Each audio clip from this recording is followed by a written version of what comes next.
G'day mate, 40 here. We're in Palm Beach. That's one of the northern beaches here in Sydney. The thunderstorms stopped. I was hanging out under a bit of shelter with the lifeguards, telling them I was a tourist and what should I look at around here. They asked me where I was from. I said LA, and they said, LA? Isn't that place filled with influencers? I remember when I was going to Sierra Community College, in calculus class, and had a friend there, and I was talking about transferring to UCLA, and he just starts talking about how sexually loose the women are in Los Angeles. So I'm really susceptible too to believing in these vast stereotypes about people. But there are lots of good people in LA, and lots of good people everywhere. And there are some sexually loose women in LA, but there are also some in Rockland. So the anonymity of the big city, certainly, opens up perhaps more possibilities for promiscuity than a small town where everyone knows each other. Okay, let's get some of the wit and wisdom here from Richard Spencer on his latest show. He is clearly a liar. He lies about his own past. He lies about his father. He's said at some points that his father was like part of, on the outer. So this is Richard continuing on with his basic support for Kanye West and for Nick Fuentes, and now he's going off on Alex Jones, and leads to a conversation about the John Birch Society and Oliver Revillo used to write for National Review. All of these conspiratorial groups and so on. In fact, his father was a John Birch Society member. So his father raised him in this stuff. And, he is a liar, sure. So from 2nd to 8th grade, I only went to Seventh-day Adventist school. But then in 1980, my father was removed from the Seventh-day Adventist Church ministry, and I went to just an evangelical Christian school, Forest Lake Christian School. So I was no longer Seventh-day Adventist, and I wasn't really one for doing my homework, doing my schoolwork. I've always pretty much been the kind of bloke who just wants to do what he wants to do, which counts for many of my failings in work and in love and in life. And so during study hall, I would read these magazines that they had provided, and one of them would be US News, and then another would be a magazine produced by the John Birch Society. So I got really steeped in the John Birch Society ideology, and pretty shocked to find that this evangelical Christian college that they promoted didn't allow interracial dating. It's is it Liberty University? Is that the one? But it's really easy to fall into this conspiratorial mindset if you're not winning at life. Like if you're doing well at life, then I think you have much less need of conspiracies, because conspiracies just kind of buoy you up and make you feel like you're special. You know things that other people don't. So I was talking to the lifeguards about how to read, dangerous currents, and they just kind of point out how the ocean was working, and I was able to kind of discern where the currents were. Apparently the rip tides are most severe when the tide's going out. Right now the tide is in, so the rip is pretty weak, even though the sign says dangerous currents. And even this stuff about Nick, maybe not technically a lie, but it's pretty mendacious and just pretty unfair. His father was in the John Birch Society. That explains a lot. Correct. So the term doesn't. So Richard is giving Nick Fuentes credit for his response to Alex Jones. Alex Jones went off on Nick as some kind of Hitler lover. Nick had been on Alex's show 3 times. So Alex Jones is a volatile personality, right? So we shouldn't necessarily expect very calm, considered reactions from Alex. And Nick is not exactly someone who's scrupulous and careful always in the things that he says. So I think my destination is the lighthouse up there. That's where everyone needs a destination. Far from the asshole. So. Yeah. I mean, the John Birch Society is a kind of fascinating thing, actually, and it's paradigmatic in the Trump era. Because there was a man named a candy salesman, literally, named Robert Welch, who founded this group. And keep in mind, look, I love Substack. It helps me.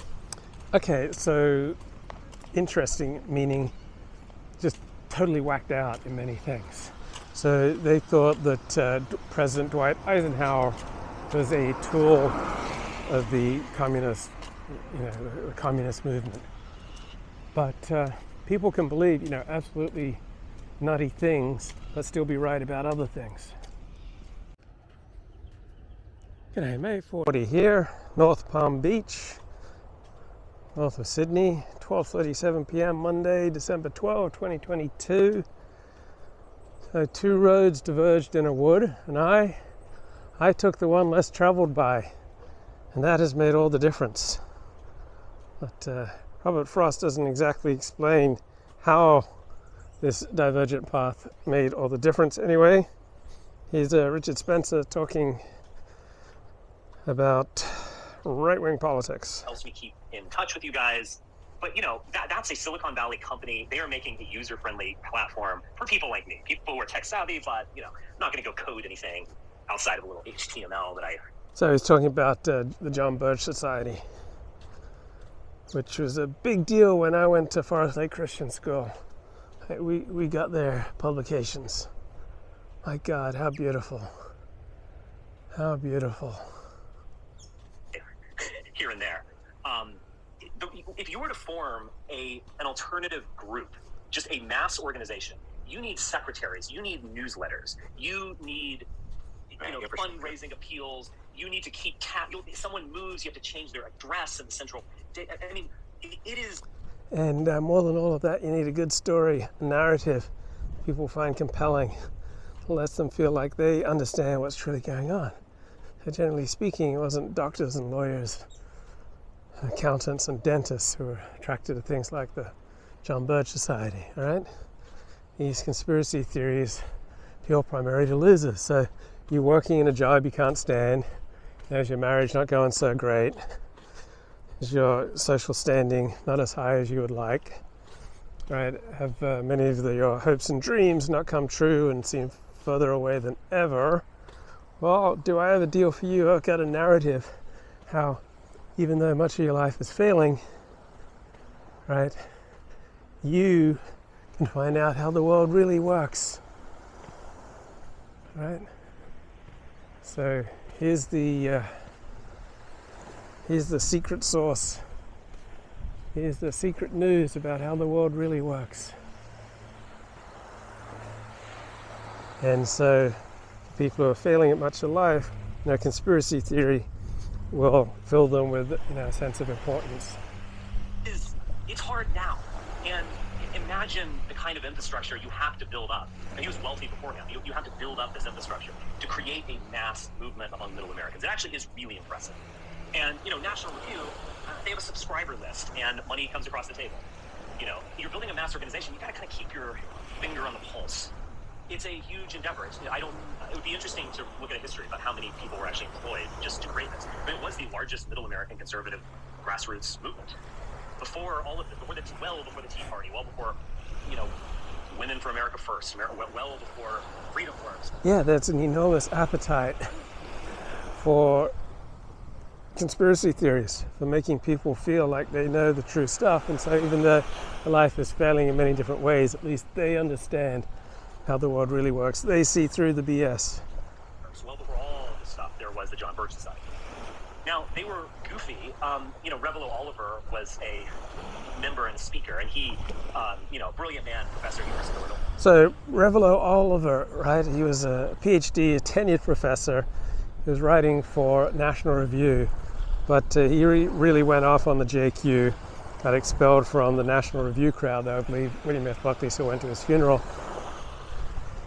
And being brilliant is not necessarily a protection against an inordinate desire to feel important. And one way that people like me get to feel important is feeling like we understand how the world really works. We see through the BS, right?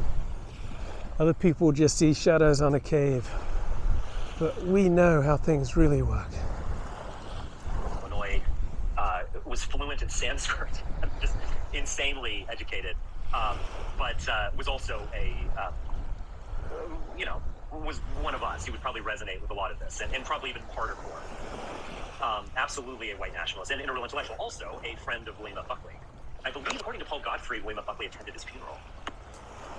So he was part of that. And Revelo Oliver would kind of, despite his intelligence, he would actually kind of go off the deep end, to be honest, on the Kennedy assassination, on just kind of declaring that the Jewish... Yeah, Kennedy assassination is a good Rorschach test, because the evidence is overwhelming that Lee Harvey Oswald, acting alone, assassinated John F. Kennedy. But if your need for excitement and your need for self-affirmation by believing something special that other people don't get, right, is inordinately high, then you'll be particularly susceptible to believing in conspiracy theories about the Kennedy assassination and the like. Soviet menace was about to put everyone to death. I mean, it's kind of cringe, to be honest. Was it from what I read about him, it was like a borderline psychosis almost like. Yeah, he was one of those guys. Definitely mentally ill, but also very high intelligence. He had a tenured seat at the University of Illinois in Champaign.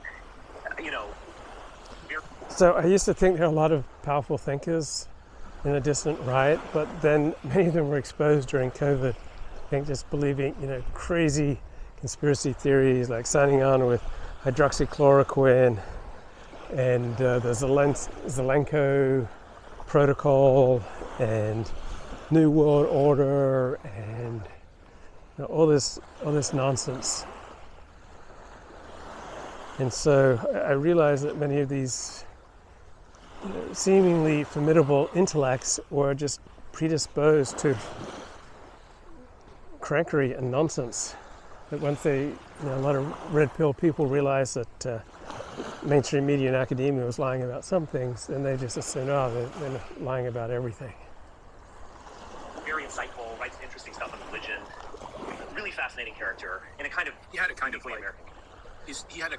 Yeah, so someone can be absolutely crank on some topics, but have some wisdom and insight in other areas. So people vary depending on the situation, right? Some situations they can be honest and trustworthy, even wise. And then other situations, they can be absolutely nutters. And so I guess we have to be alert to, which situations bring out the best and the worst in people. Had a kind of strident tone, though, that was ultimately. Yeah, tone is really important. That's Mark Brahman speaking. Right? You can learn so much about someone from their tone. Like, I feel like I can tell their level of mental health, their level of agency, feeling as though they can, direct their path in the world, their level of optimism, self-mastery, to the extent that they feel competent to wrestle with the problems that life throws before them. And I feel like I can pick that up, and I feel like most of us pick that up very quickly, just hearing someone's voice. I agree that he was very indulgent and said useful things, but there was some type of tone that was a little too strident. For instance, if Mark ever wrote a sentence like, within the next 10 years, the Jewish-controlled Soviet Union is going to kill every blonde baby or something, I'd be like, Mark, all right. I'm not quite there yet. I haven't reached that level of crank yet, but I'm just gonna get a few more drinks into you, and you'll be there. A few more drinks.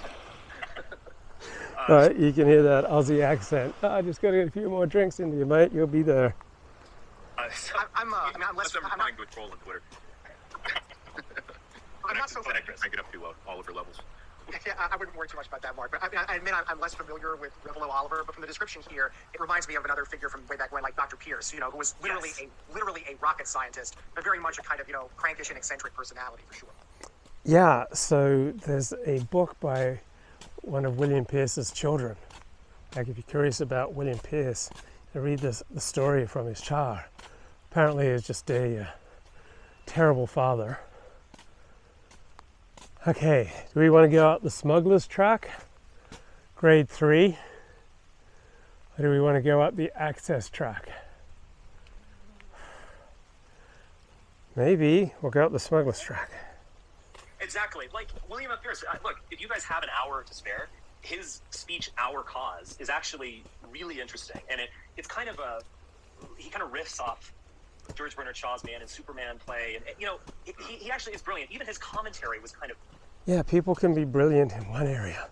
Often academics, specialists, right, can be brilliant in one area, get some fame, goes to their head, and they start speaking out strongly on all sorts of topics they don't know very much about.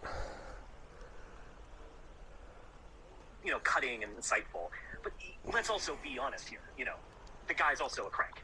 Being highly intelligent and a crank are not mutually exclusive, although they often are, but not always. But yeah, very similar to Pierce. That's the best comparison, really. He was expelled from the Birch Society. Actually, not to segue, but my funniest recollection of William Pierce is the Murdoch episode where they gas him. Oh yeah, yeah. When are we going to strike back at the commies? You could just hear it in his voice. One day the American public will be fed up. This kind of stuff. It just gets it is a bit grating, and it's maybe kind of useless anger at some level. But I'm also not. I think it's also. It may not even be so much of a stretch to say that there's like truth in tone too. Like tone is not just tone. It's also.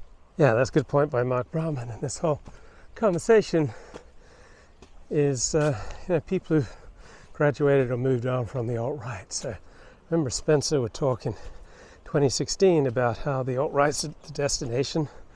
Many people start off as libertarian or socialist or nationalist or Christian, and then they end up alt-right, and that alt-right is the destination. People don't move on from being alt-right to libertarian. Well, that was a delusion.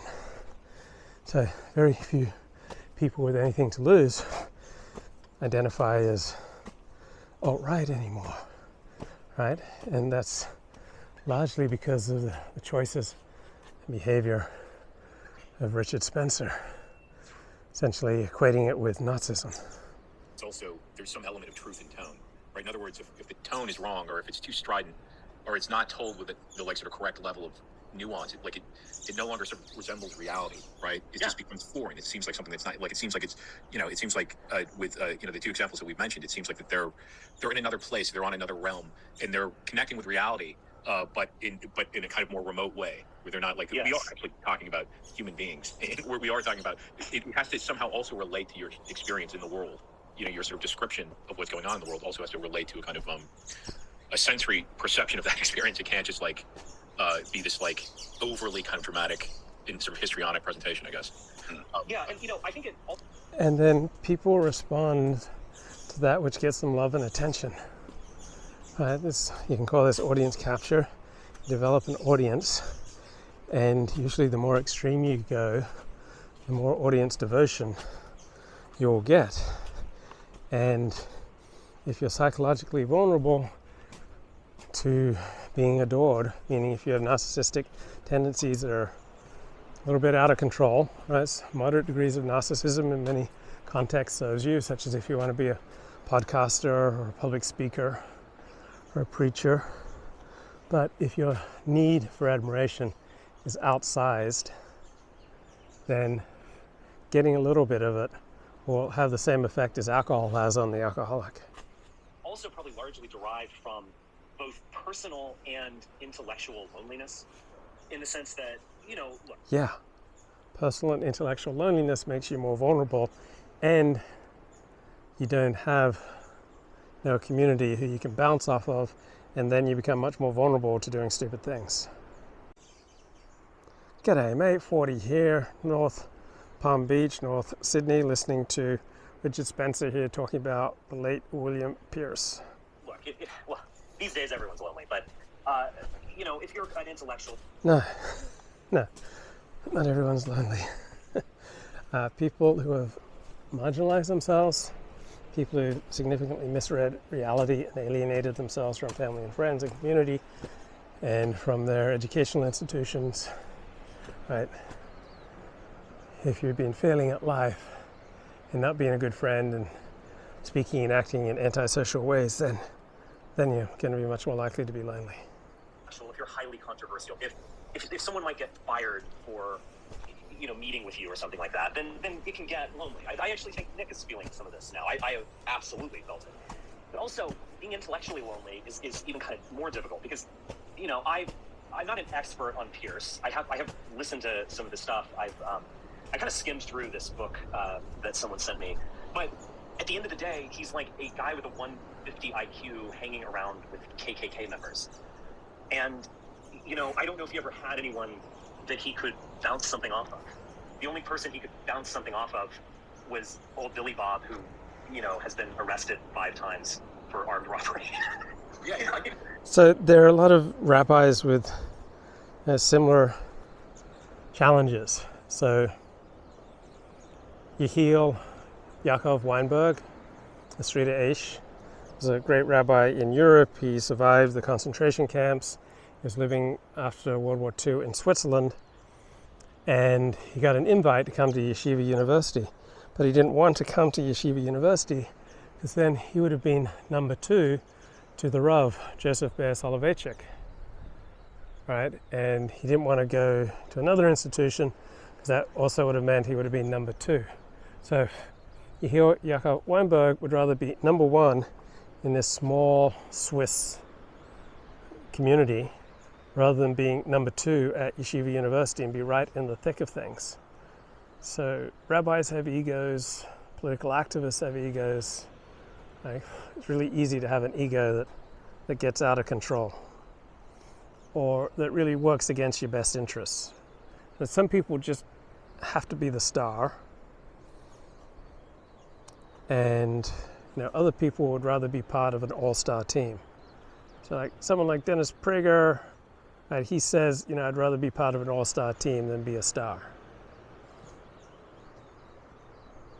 And that would also affect his tone because he would naturally become more strident or he would try to sort of dramatize things more to get a response from that audience, right? Because that audience would be more responsive to a dramatic tone, right? Mm-hmm. So definitely. Yeah.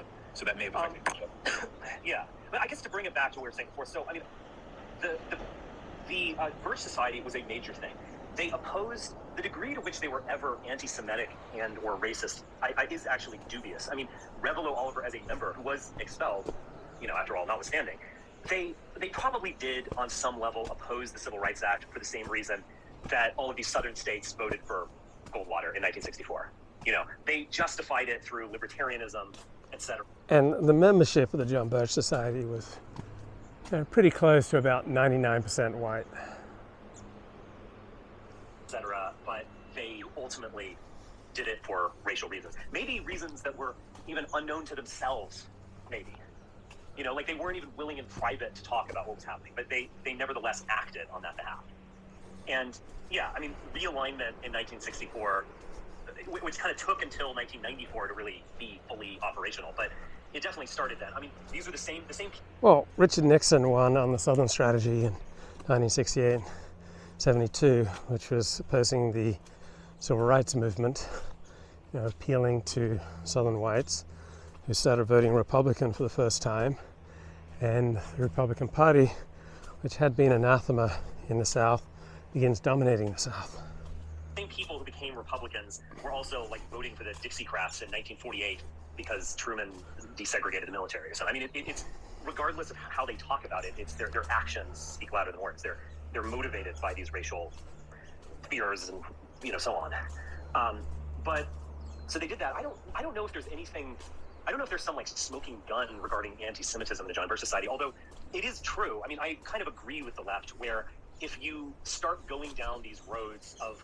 So I went to a John Birch Society meeting about 8 years ago, and I think it was about the threat of Islam to Europe, and I went with a great, I think, Serbian intellectual, and yeah, there were like, there was like one person there, I think it was like very crankily anti-Jewish, but there were at least as many people there who are pretty passionately Zionist, pro-Bibi Netanyahu.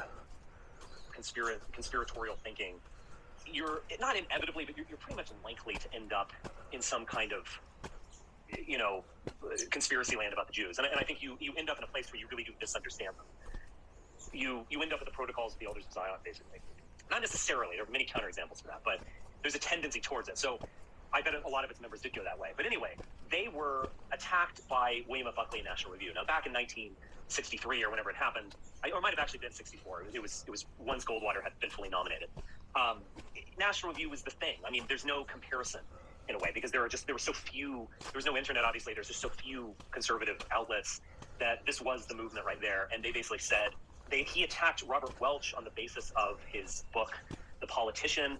But in this kind of crafty way, he didn't attack the members. And so he said, there are all these good members, but they've been led astray by Robert Welch. He was actually kind of bullshit, to be honest. I'm sure Robert Welch was like more sane. Right, you can only be led astray if you want to be led astray. Right? People can't force you to go down different intellectual paths unless those paths appeal to your nature. Sane than 90% of his members. But anyway. That's what he did. And it actually did work.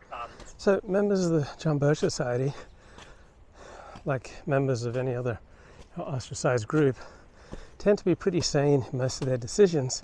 It's just that they have an interest in a particular narrative that seems from an outside perspective insane. But in the way they run their families and do their jobs, right, seem very sane.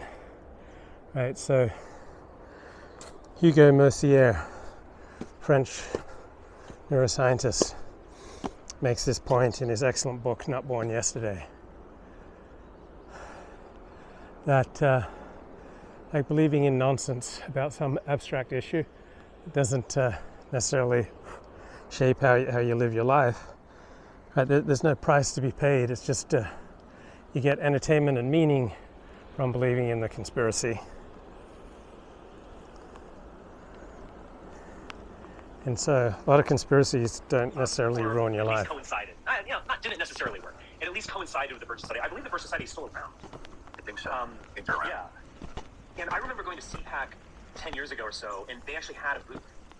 And it was actually really funny because they had these full color like printouts where they had like, for a constitutional America or something. And they had like multiracial children. So it was like, they clearly picked it, like they've clearly taken it from like a stock photo. So there was like a black kid, like an Asian kid, and then a white kid, and then a Mexican kid. Like it was just so, it was almost like, I don't even think a liberal would be that like, blatant or something. It was just PC, and they also would probably tell people that like, oh, we don't believe in conspiracy theories or something. And it's like, okay, well, then what are you doing? So it's ultimately devolved into like basic bitch conservatism, the like parchment worship, the Constitution. It's like, yes, like this is why like it's ultimately so irredeemable, American conservatism. Okay, this is nonsense. Conservatism, basic bitch conservatism, republicanism, it's not irredeemable, right? Most important message that Republicans and conservatives can offer is let's lock up the people who commit violent crime. Keep them locked up until at least age 50. Right? You lock these people up, you would significantly decrease the murder rate, and you would double the quality of life for Americans who are being affected by violent crime. So you don't have to be an explicit victim of violent crime to be victimized by it, in that you live a smaller life, you go fewer places, you have to spend more on security, you have to spend more of your mental powers thinking about staying safe. Like, that's basic bitch conservatism and republicanism.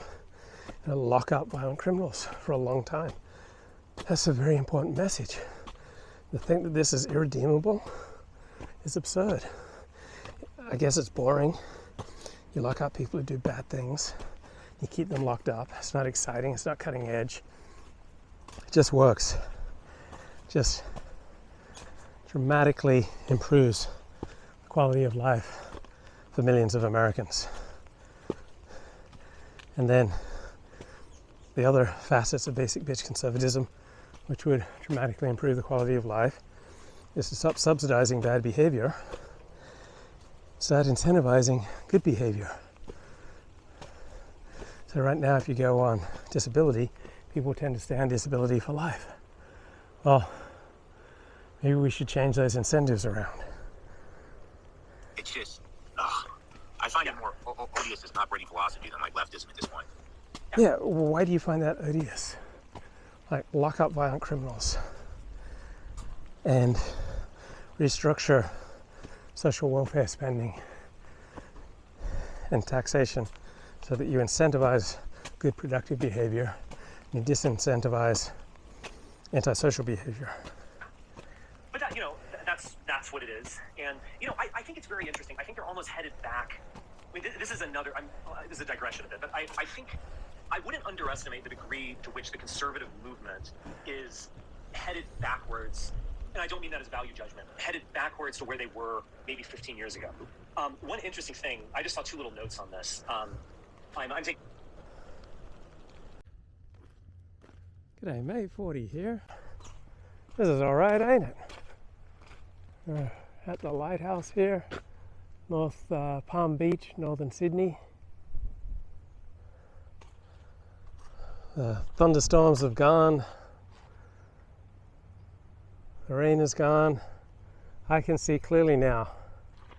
There are no obstacles in my way. Right. What a wonderful time to listen to a little Richard Spencer. I'm taking care of my kids right now, so I don't have as much time to. No worries, Richard. The gay marriage bill, the Defense of Marriage Act, was actually supported by fewer Republicans than it was like a few months ago. And Ben Shapiro has done something where he kind of danced around issues, but he's basically going after the civil rights of like, well, the government doesn't have the authority to force you to serve someone. And this is all related to this Supreme Court case, which is one of these just totally synthetic, complaints that's based on a woman who doesn't want to, in the hypothetical situation, a web designer, she's using speech, language, code, and she doesn't want to hypothetically be forced to code a gay website or a gay marriage website or something. Okay, it seems legitimate. Sometimes synthetics are best. It's not like natural legal cases. They're always the best. Sometimes synthetics is the way you want to go. So it's just this like fraught, case where. Yeah, why should someone be forced to bake a wedding cake or design a website, celebrating something that you believe to the core of your being is an abomination? So you extend rights for gays at the expense of rights for non-gays. I don't know, give me a break. And it's not bake the cake, which we did 8 years ago or something. They've done the coding specifically because it's speech. Because at the end of the day, if the Civil Rights Act is operative, then you can make a strong case that baking someone a cake is ultimately no different than serving someone at a restaurant. You can't discriminate in such a situation. But this, again, we're getting into speech. But it's all just kind of bullshit. I don't know about you. I prefer freedom of association. So if you don't want to serve someone, you don't serve someone. I allow people to hang out with whoever it is they want to hang out with and bake, only those cakes they believe in. Yeah, it's all like conservative. It's all conservative, like autism at this point. It's not conservative autism, right? It is about a fundamental understanding of the self. It comes back to, do you believe that we're basically good and that we just need to give individuals and their forms of sexual expression like more and more freedom? Or do we have more critical understanding of human nature, understand that you have to put barriers in the way of self-destruction, and that traditional ways that usually work out better than newfangled ways of organizing families and communities. Right? Why should someone's freedom to practice their religion and build, their own life and community, be forcefully compromised to, be in service of, whatever is the new sexual deviance of the moment? It's like a road to nowhere. It's just they just keep going back to the well, and there's like nothing there, right? Also, it's all based on, and Ben Shapiro said something to this effect. He actually didn't make logical sense, but he was actually getting at something. Isn't it fascinating that it's all about if you have a holy book, you're allowed to discriminate, but not on the basis of race. So, you can't say, I don't want to serve black people at my restaurant because I don't want to. Yeah, so conservatives don't make a good case for their own values. Why? Because the playing fields are tilted so that the liberal left controls the playing fields in which conservatives are forced to operate. The liberal left dominates almost all of our institutions. Therefore, conservatives have to argue with one arm tied behind their back. And so they just don't sound as compelling or as rational as people on the liberal left, because they're fighting on the enemy's battleground. Right? Preserving a right to choose which weddings you celebrate, which cakes you bake, what type of websites you design. It should be a fundamental right. And I don't have any holy justification for that. But you can say, I don't want to serve I don't want to write code for gay marriage websites because of my religion. But you can't, So it's not easy to make a case against gay marriage, all right? Because on the liberal basis of equality, what are you? You against equality, mate? But paying respect for tradition, the way human beings have traditionally organized their communities, their marriages, and their families. Right? We don't know what removing the bulwarks of tradition will do. We don't know how gay marriage will affect men who are traditionally reluctant to get married. Will this make them even more reluctant? Ostensibly, at least, a secular person doesn't, at least in the way that it's written, he doesn't have the ability to discriminate against gays. You have to be religious. But then, at the same time, also on the... Well, what we're doing here is we're privileging someone who can make a cogent, rational explication of their point of view over someone who just has an instinct that they don't want to be associated with something. So someone who just revolts against some new modern liberal way of organizing families and community life. Right, they're not necessarily going to have the most cogent, rational sounding argument, but having an internal emotional reaction isn't inherently inferior to simply having a well thought out, rational response based in religious text. Right? You might just feel uncomfortable with making certain websites or baking certain cakes, and why should the high IQ, right, be privileged over you? Right? Why should those who can make a high IQ case, whatever it is they don't like, why should they have privilege over you? On this ledger, if your religion can't make you racist, is another assumption. So there's no case in which your religion will tell you to be racist. So that's moot. But your religion... maybe there's no such thing as racism. Right? Maybe there's no such thing as this invented, moral horror of discrimination on the basis of race. Right? Maybe people just naturally and healthfully, in many circumstances, simply prefer the company of people like them. And race may be a component of that, along with religion, culture, national origin, etc. Religion might tell you not to be against gay marriage. Just, as you said, just conservative autism. It's just... There's nothing autistic about it. Right? Preferring traditional ways of organizing families and preserving the right to turn down work. Right? That's not autistic. Ridiculous. And it is and it's almost like pro-religion, because it's like, you know, if you want to be against gay marriage, you have to thus join these Christian. Look, it's just easier to make a case against things like gay marriage if you're religious.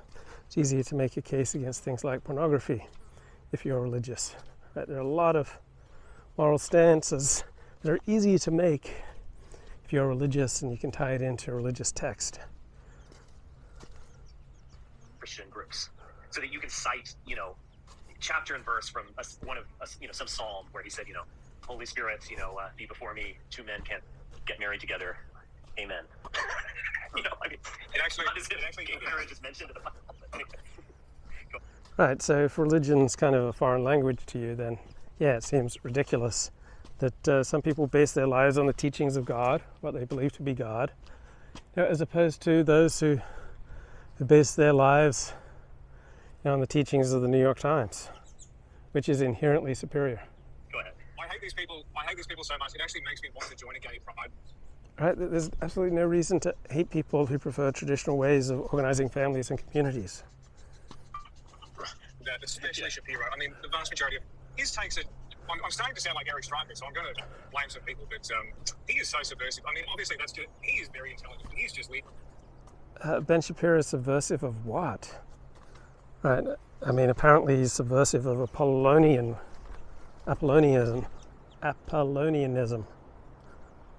Ooh, what do we have here?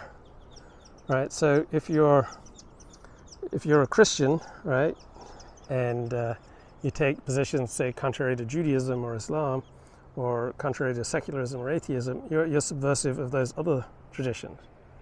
Right? If you stand for one thing, right, you're going to be subversive of things that contradict what you stand for. Right? If you love something, you're going to hate that which threatens it. leading stupid but well-meaning Gentile conservatives down the fucking road to ruin with his. Oh, this is what he's doing. He's leading Gentile conservatives down the road to ruin. Well, you can't lead people down an intellectual road unless they're already predisposed to go there. You can't trick people into adopting an ideology that is contrary to their nature. Like Nazism and communism, with all their vast propaganda machines, were not changing hearts and minds. They were reinforcing people who already believed like them, but they weren't making any progress with people who believed differently. And so this naive view that, Ben Shapiro is just bewitching, all these Gentile conservatives who are just too stupid to see through his shtick, right? That's ridiculous. We did not evolve to be gullible. We weren't born yesterday. We evolved incredible tools for detecting when other people are trying to manipulate us against our own best interests. Right? If we didn't have these evolutionary adaptations, we wouldn't be here today. Yeah, you're doing well to listen to him, Richard, because I listened to 5 minutes of him go, and well, it's because the liberals say that blah, blah, blah, blah. And I just go, fuck you, next. All right. Yeah, Ben Shapiro is not an intellectual feast. All right? He has an audience of people who don't want to think too deeply about politics and cultural issues. And he speaks very rapidly, he takes the most conservative positions possible.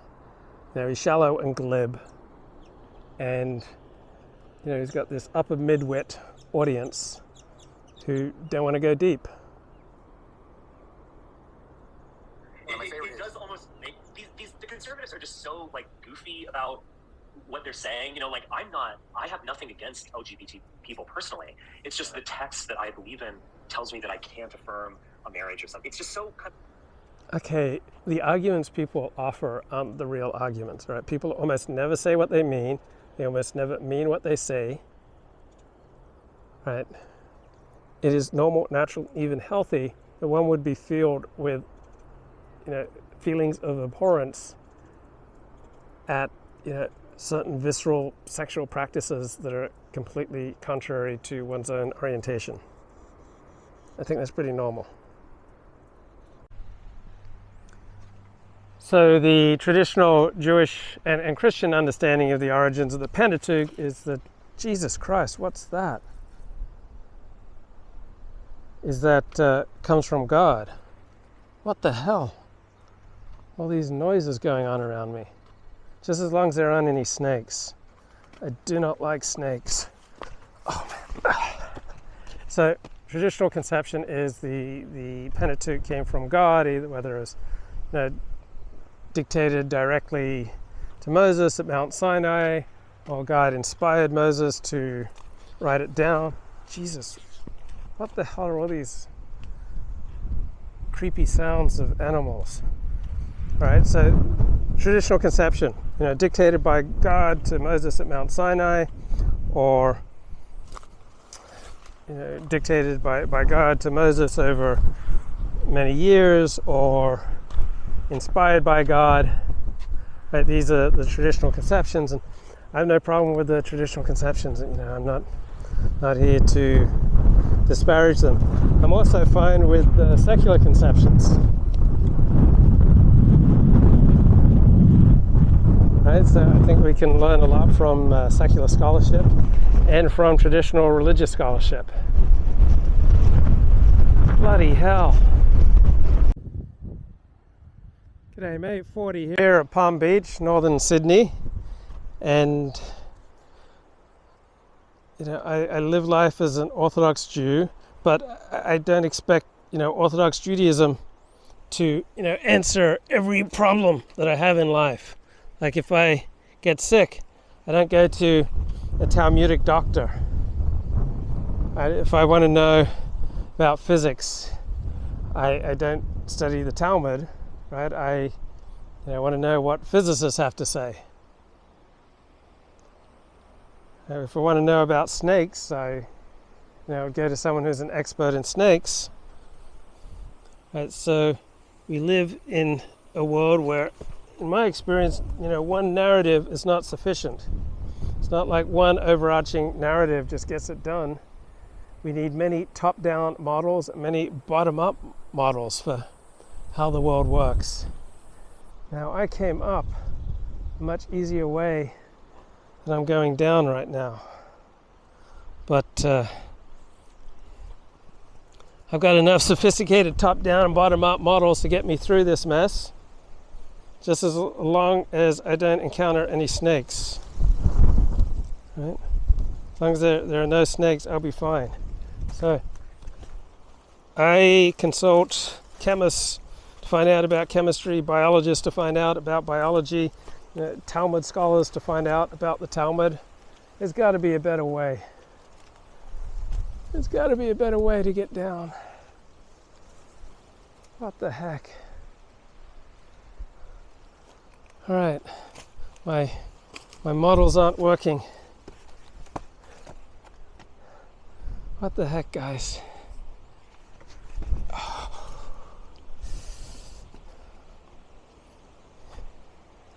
So life is confusing and challenging, and it helps to have models that mirror that enable you to navigate that. And I came up an easier way, I think, that I've been trying to go down.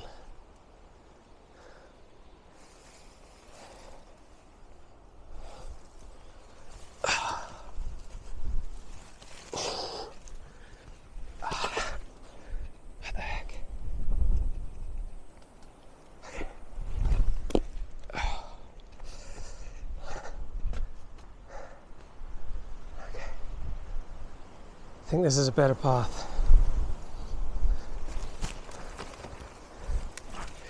So I enjoy reading about what people wrote and thought 100 years ago, 500 years ago, 1,000 years ago, 2,000 years ago. And so I simultaneously acknowledge that usually there are more sophisticated models and more up-to-date findings to shed light on whatever it is that people were claiming a long time ago. But still, there are certain mysteries of the human soul that people like the writers of the Bible or Shakespeare or Homer did a really good job of plumbing.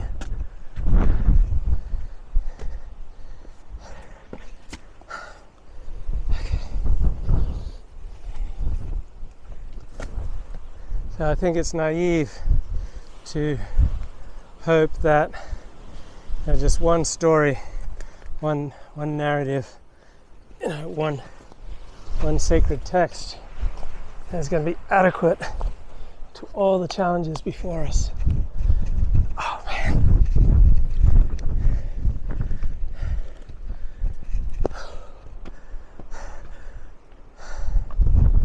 You beauty.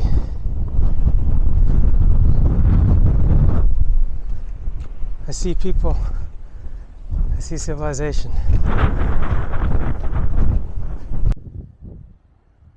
G'day mate, 40 here at Palm Beach, northern Sydney, and I live life as an Orthodox Jew, but I don't expect Orthodox Judaism to answer every problem that I have in life.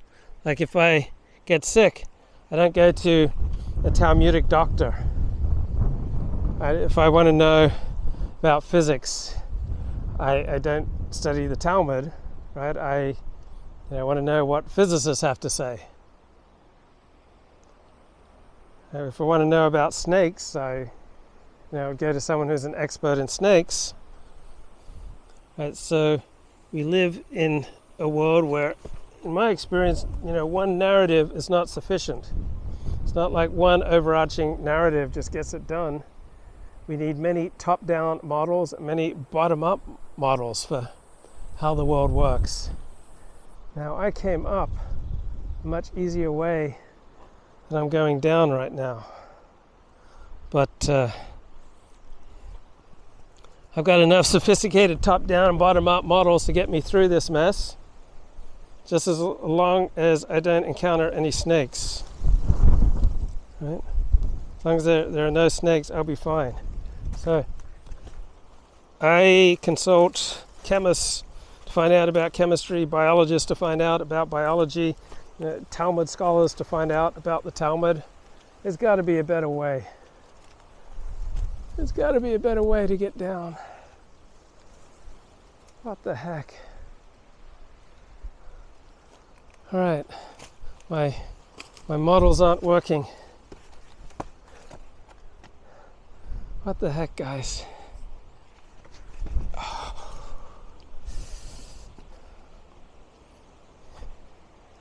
So life is confusing and challenging, and it helps to have models that mirror that enable you to navigate that.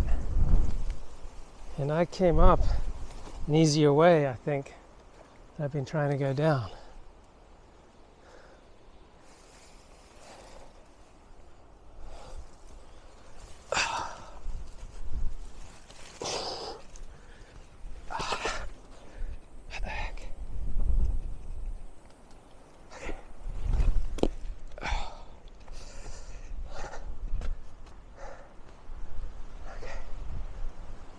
I think this is a better path. So I enjoy reading about what people wrote and thought 100 years ago, 500 years ago, 1,000 years ago, 2,000 years ago. And so I simultaneously acknowledge that usually there are more sophisticated models and more up-to-date findings to shed light on whatever it is that people were claiming a long time ago. But still, there are certain mysteries of the human soul that people like the writers of the Bible or Shakespeare or Homer did a really good job of plumbing.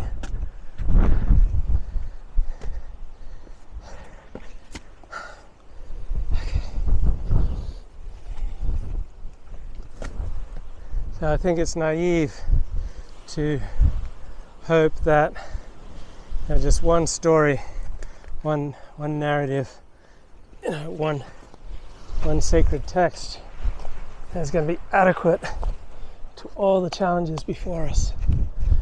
Oh man.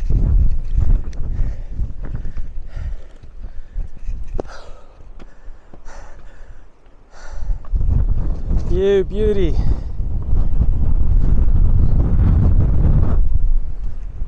I see people. I see civilization.